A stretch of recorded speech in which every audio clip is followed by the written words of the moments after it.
नमस्कार, आप देख रहे हैं आपका अपना चैनल भिवानी हलचल खबरों के संग में मैं मनोज कुमार। आइए सबसे पहले डालते नजर आज की हेडलाइंस पर।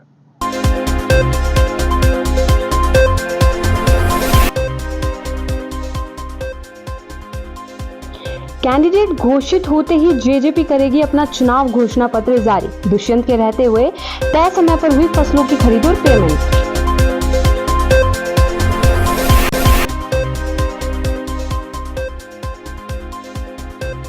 तेज धूप और लू से आम जन का हाल बेहाल, एहतियात बरतने की जरूरत। उपायुक्त ने की एडवाइजरी जारी।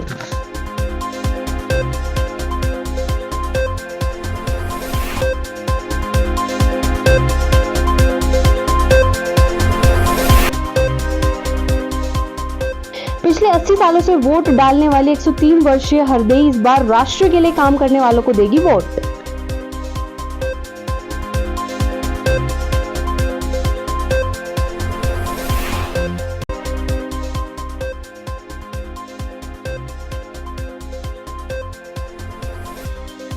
जन स्वास्थ्य अभियांत्रिक विभाग ने खुला दरबार लगाकर सुनी वार्ड नंबर 25 के लोगों की समस्याएं। विभाग ने की आमजन से पेयजल की बर्बादी न करने की अपील।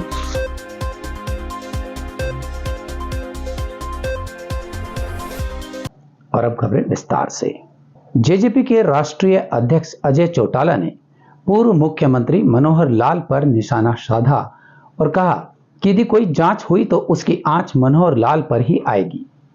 पत्रकारों से बात करते हुए उन्होंने कहा कि भाजपा के पास कोई मुद्दा ही नहीं बचा है, इसीलिए वह मंगलसूत्र व मुस्लिम की बात कर जन भावनाओं को भड़काना चाह रही है। लोकसभा चुनाव की जंग अब जुबानी जंग से एक दूसरे की हैसियत बताने और दिखाने तक पहुंच चुकी है। हरियाणा में ये जंग यूं तो हर पार्टी और नेता में छिड़ी है, पर सबसे तेज व रोमांचक जंग कुछ महीने तक एक दूसरे के सहयोगी बनकर सरकार चलाने वाले बीजेपी व जेजेपी नेताओं में छिड़ी है। जेजेपी के राष्ट्रीय अध्यक्ष डॉक्टर अजय चौटाला ने दुष्यंत चौटाला के विभागों की जांच को लेकर सीएम नायब सैनी द्वारा दिए बयान पर कहा कि वो जांच करवाएं, उन्हें रोका किसने है। साथ ही उन्होंने कहा कि जांच हुई तो जांच की आज मनोहर लाल खट्टर पर आएगी, क्योंकि मनोहर लाल ही सरकार के मुखिया थे। वहीं डॉक्टर अजय चौटाला ने पूर्व सीएम मनोहर लाल खट्टर को उनकी हैसियत याद दिलाई और कहा कि नायब सैनी सीएम है, वो जांच करवा सकते हैं, पर मनोहर लाल किस हैसियत से जांच की बात कहते हैं। इसके बाद उन्होंने मंगलसूत्र को लेकर हो रही राजनीति पर भाजपा को निशाने पर लिया। डॉक्टर अजय चौटाला ने कहा कि बीजेपी के पास कोई मुद्दा नहीं बचा, इसलिए वो मंगलसूत्र व मुस्लिम का नाम लेकर जन भावना भड़काना चाहती है। हम तो पिछले 6 महीने से निरंतर लोकसभा चुनाव प्रचार की प्रक्रिया में लगे हुए हैं। गांव-गांव में जा रहे हैं, शहर के वार्ड स्तर पर जा रहे हैं और कंटिन्यू हमारा कार्यक्रम चला हुआ है।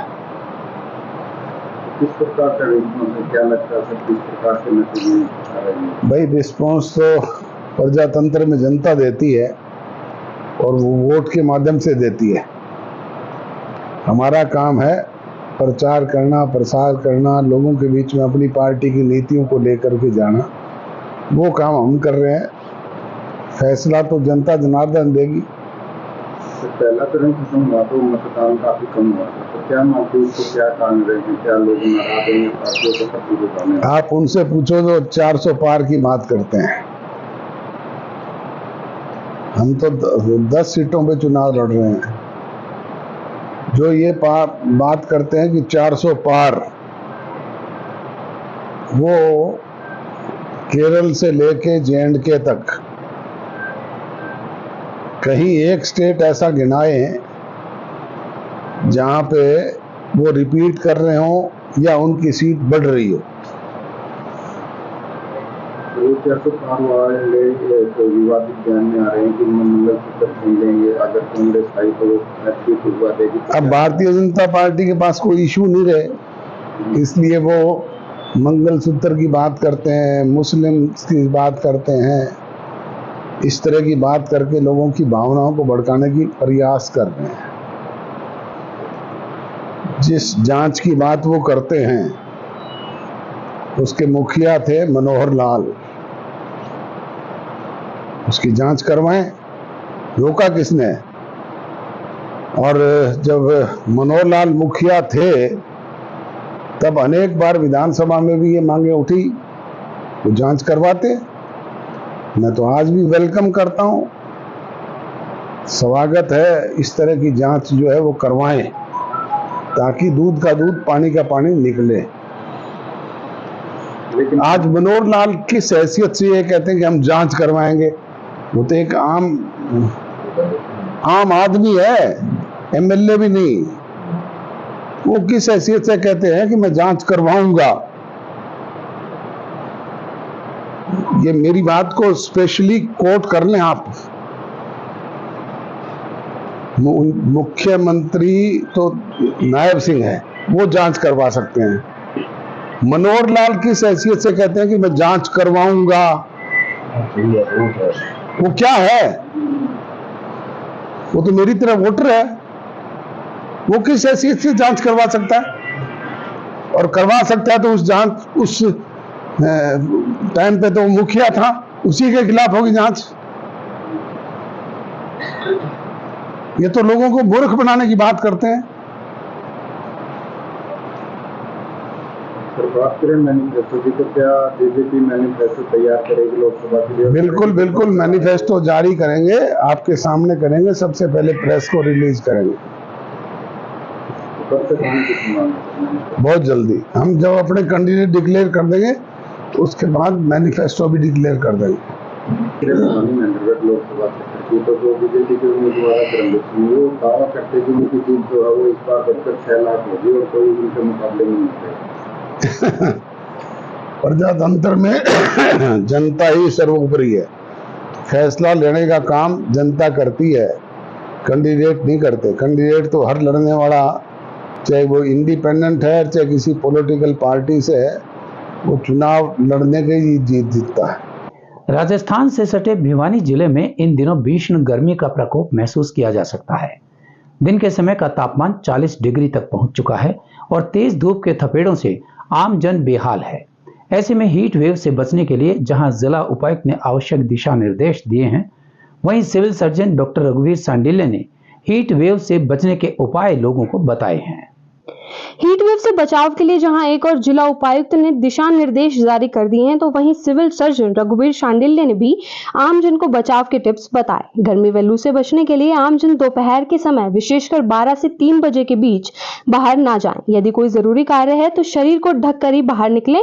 तापमान अधिक होने की स्थिति में कड़ी मेहनत का कार्य ना करें। इसके अलावा शरीर में पानी की कमी करने वाले चाय, कॉफी और कार्बोनेटेड शीतल पेय जैसे पदार्थों के सेवन से बचना चाहिए। उन्होंने बताया कि उच्च प्रोटीन युक्त व बासी भोजन ना खाएं। अत्यधिक गर्मी से बचाव के लिए धूप में निकलते समय सिर व मुंह के बचाव के लिए काला चश्मा, छाता, पगड़ी, दुपट्टा, टोपी के अलावा पैरों में जूते या चप्पल अवश्य पहनें। उन्होंने बताया कि घर में बने पेय पदार्थ जैसे लस्सी, नींबू पानी, छाछ, नमक चीनी का पानी, पानी को उबालकर ठंडा करके पीना आदि के साथ फ्रूट डाइट का उपयोग करें, जो शरीर को हाइड्रेट करने में मदद करते हैं। वहीं उन्होंने यह भी बताया कि सभी पीएचसी, सीएचसी के साथ साथ नागरिक अस्पताल में हीट वेव से संबंधित उपचार के लिए एक कमरा भी स्थापित किया गया है। वीसी के द्वारा दिशा निर्देश जारी किए जा चुके हैं और उपायुक्त महोदय ने भी कल हमारे से रिपोर्ट मांगी थी कि हमारी क्या स्वास्थ्य विभाग की तैयारी है।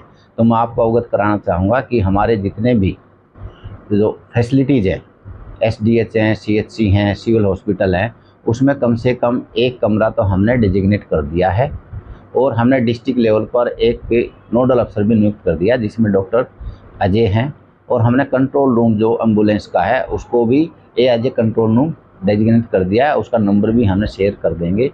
तो ये जितनी भी एक्टिविटी जो हमारे दिशा निर्देश आए थे वो हमने 2-3 दिन पहले ही पूरे कर दिए गए हैं। रही बात हीट वेव से हम कैसे बचें, तो इसमें यह है कि हीट वेव से बचने का यही है कि अपने जो शरीर को ढक के रखें। जो ज़्यादा गर्मी हो 12 से लेकर के 2 बजे तक उसमें बाहर ना निकले, जाना पड़े तो शरीर को ढक के रखें। ज़्यादा से ज़्यादा आप पानी का सेवन करें, फ्रूट डाइट लें, पानी जो है उबालें, ठंडा करें, उसका पानी का प्रयोग करें। अगर नमक की कमी है तो उस नमक चीनी पानी का घोल बना लें, उसका हम ज़्यादा से ज़्यादा सेवा करें।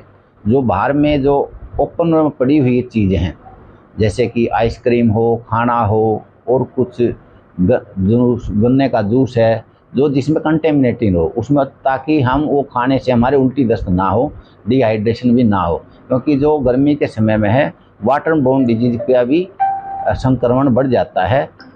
उम्र का आंकड़ा भले ही 100 से पार जा चुका है, लेकिन मतदान का जज्बा अभी भी बरकरार है। उम्र का शतक लगाने वाली भिवानी जिले के गांव नाथवास की हरदेई की उम्र 103 वर्ष है और वह आजादी के बाद से आज तक हर बार लोकतंत्र के उत्सव में भाग लेती हुई आ रही हैं। भिवानी जिले में 60 साल से ऊपर के बुजुर्ग वोटर्स की संख्या 13,175 है। लोकसभा चुनाव की रणभेरी बज चुकी है। 25 मई को हरियाणा में आगामी लोकसभा चुनाव में लोगों को वोट डालने के लिए नाथवास गांव की रहने वाली हरदेई महिला बुजुर्ग वोटर सबके लिए जरूर प्रेरणादायक है। बता दें कि वे 80 सालों से वोटिंग करती आ रही हैं। ऐसे में महिला वोटर ने बहुत से उतार चढ़ाव देखे हैं। पहले बिजली, पानी, सड़कें कम होने से समस्याओं से जूझना पड़ता था। बिजली न होने से तेल के दिए जलाए जाते थे। समय के साथ यह समस्या खत्म हो गई, लेकिन अब की बार ऐसे नेता को वोट देंगे जो देश के लिए विकास कार्य करे। नाथुवास निवासी 103 वर्षीय हरदेई ने बताया कि स्वतंत्र भारत में वर्ष 1952 में हुए पहले आम चुनाव में उन्होंने मतदान किया था। गुलामी के लंबे दौर के बाद देशवासियों को वोट डालने का अधिकार मिला। उनका कहना है कि अब की बार युवाओं को जो रोजगार देने की बात करेगा उसी को हम वोट देंगे। नए चुनाव आए हैं, उसमें आप किसकी सरकार बनाओगे? भैया पे तो दे नाम तो दर दे नहीं और पर्ची गेरांगे और उनका भला हो जो बने पर्ची गेरांगे बन जाएगा तो बढ़िया काम चलावर बढ़िया करे तो उसे न बनावांगे जो बढ़िया करेगा। हाँ सारिया का भला है उसमें और क्या है। जन स्वास्थ्य विभाग के अधिकारियों द्वारा आम जन की सीवरेज व पेयजल संबंधी समस्या के समाधान के लिए वार्ड नंबर 25 में समस्या निवारण कैंप का आयोजन किया गया। इस दौरान 9 लोगों ने अपनी शिकायतें रखी। इस मौके पर जन स्वास्थ्य विभाग के अधिकारियों व वार्ड नंबर 25 के पार्षद विनोद प्रजापति ने आम जन की सीवरेज व पेयजल संबंधी समस्याएं सुनी तथा उनका जल्द से जल्द समाधान करने का आश्वासन दिया। वहीं शिकायतें सुनने के बाद अधिकारियों ने मौके पर जाकर सप्लाई चेक की व कर्मचारियों को समाधान के निर्देश भी दिए। गर्मी के मौसम के चलते डीसी द्वारा जन स्वास्थ्य अभियांत्रिक विभाग के अधिकारियों को निर्देश दिए गए हैं कि शहर में नागरिकों के समक्ष पेयजल की समस्या नहीं बननी चाहिए। डीसी के निर्देशानुसार जन स्वास्थ्य अभियांत्रिक विभाग के अधिकारियों ने वार्ड नंबर 25 में जांगड़ा धर्मशाला में जनता दरबार लगाया। विभाग के अधिकारियों ने नागरिकों की पेयजल और सीवरेज से संबंधित समस्याएं सुनी और नागरिकों की समस्याओं का मौके पर समाधान किया गया। जनता दरबार में विभाग के एसडीओ सतीश चंद्र व अन्य अधिकारियों ने नागरिकों की पेयजल व सीवरेज संबंधित समस्याएं सुनी। अधिकारियों ने नागरिकों को आश्वासन दिया कि लोगों को पेयजल से महरूम नहीं होने दिया जाएगा। खुले दरबार में वार्डों के लोगों ने सीवरेज लाइन की सफाई करवाने तथा पर्याप्त पेयजल सप्लाई करवाने की मांग रखी। उन्होंने नागरिकों से अपील करते हुए कहा कि नागरिक गर्मी के मौसम के चलते पेयजल को व्यर्थ ना बहाएं। कहीं पर भी पेयजल की लाइन लीकेज है तो उसे तुरंत दुरुस्त किया जाएगा। मेरा नाम सतीश चंद्र है, मैं पब्लिक हेल्थ से एसडीओ हूँ और जो ये आज दिनांक 26/4/2024 को ये जांगड़ा धर्मशाला में वार्ड नंबर 25 में डीसी साहब के आदेश से वाटर सप्लाई और सीवरेज की कंप्लेंट सुनने के लिए कैंप का आयोजन किया गया। इसमें एमसी विनोद जी हमारे साथ हैं। लोगों की समस्याएं सुनी गई और उनका जल्द समाधान किया जाएगा। एमसी जी ने हमारे को बताया कि भाई एक 8 इंची वाल अगर हम वहाँ लगवा दें बूस्टिंग के पास और तो मोर देन 70% कंप्लेंट्स हमारी खत्म हो जाएंगी। उसको अतिशीघ्र लगाकर लोगों की कंप्लेंट अटेंड कर दी जाएंगी। अब तो आज ये कैंप लगाया गया। यहाँ एसडीओ साहब सूरज जैन जी, एडीओ साहब सतीश कुमार जी, जेई साहब आए हुए हैं। वार्ड में काफ़ी समस्याएं पानी की थी तो कुछ उन्होंने मौके पे जाके देखी है, उनका समाधान करवाया है, बूस्टर चलवाया है और कुछ के लिए इन्होंने कहा है कि 1 हफ्ते के अंदर आपकी समस्याओं का समाधान कर देंगे। पानी की सीवरेज की मूलभूत सुविधा है। इतनी माताएं बहनें जो आई हुई थी पानी के लिए, क्योंकि सुबह जब आदमी उठता है तो पानी की ही समस्या होती है तो पूरा दिन खराब जाता है। मेरे अधिकारियों से व डीसी साहब से निवेदन है कि जो भी मेरे वार्ड की समस्या लिखी गई है वो जल्द से जल्द पूरी की जाए। और अब एक खबर चलते चलते, लोकसभा चुनाव के मौसम में गर्मी बढ़ने लगी है। अब कांग्रेस ने अपने 9 में से 8 प्रत्याशियों के नामों की घोषणा कर दी है, पर अभी भी गुरुग्राम सीट पर पार्टी का संशय बना हुआ है। लोकसभा की हॉट सीट भिवानी महेंद्रगढ़ से कांग्रेस ने भाजपा के धर्मवीर सिंह के मुकाबले 4 बार महेंद्रगढ़ से विधायक रहे राव दान सिंह को चुनावी मैदान में उतारा है। निस्संदेह कांग्रेस प्रत्याशी राव दान सिंह हैवीवेट उम्मीदवार हैं और भाजपा प्रत्याशी धर्मवीर सिंह की हैट्रिक जीत पर सवालिया निशान लगाने में सक्षम हैं। राव दान सिंह की महेंद्रगढ़ जिले में मजबूत पकड़ है और उनकी लोकप्रियता का पता इसी बात से लगाया जा सकता है कि वे 4 बार यहां से विधायक रह चुके हैं। भिवानी उनकी जन्मभूमि है तो उनको चुनाव में अधिक मेहनत की जरूरत नहीं पड़ने वाली है। वहीं भाजपा प्रत्याशी धर्मवीर सिंह का यह तीसरा लोकसभा चुनाव है, लेकिन इस बार गांवों में उनका अधिक विरोध हुआ है। अगर भाजपा इस जन आक्रोश पर काबू नहीं पाती है तो उनको चुनाव में बड़ी दिक्कत आने से इनकार नहीं किया जा सकता।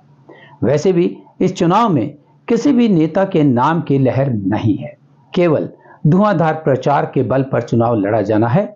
यह बात कांग्रेस के हक में अधिक जाती है, लेकिन भाजपा के धर्मवीर सिंह को भी हल्के उम्मीदवार के रूप में नहीं आंका जा सकता। इस बार भिवानी महेंद्रगढ़ सीट पर कांटे का मुकाबला होना है। और अब जाने से पहले एक नजर आज की हेडलाइंस पर।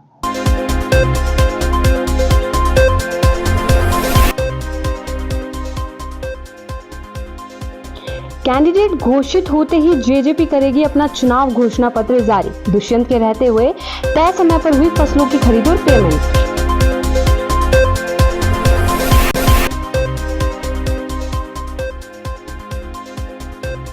तेज धूप और लू से आम जन का हाल बेहाल, एहतियात बरतने की जरूरत। उपायुक्त ने की एडवाइजरी जारी।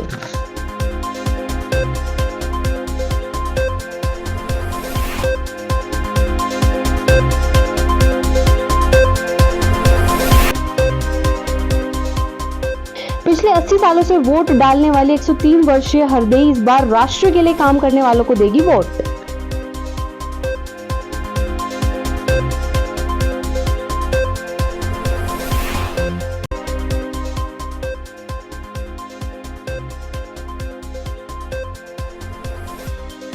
जन स्वास्थ्य अभियांत्रिक विभाग ने खुला दरबार लगाकर सुनी वार्ड नंबर 25 के लोगों की समस्याएं। विभाग ने की आमजन से पेयजल की बर्बादी न करने की अपील।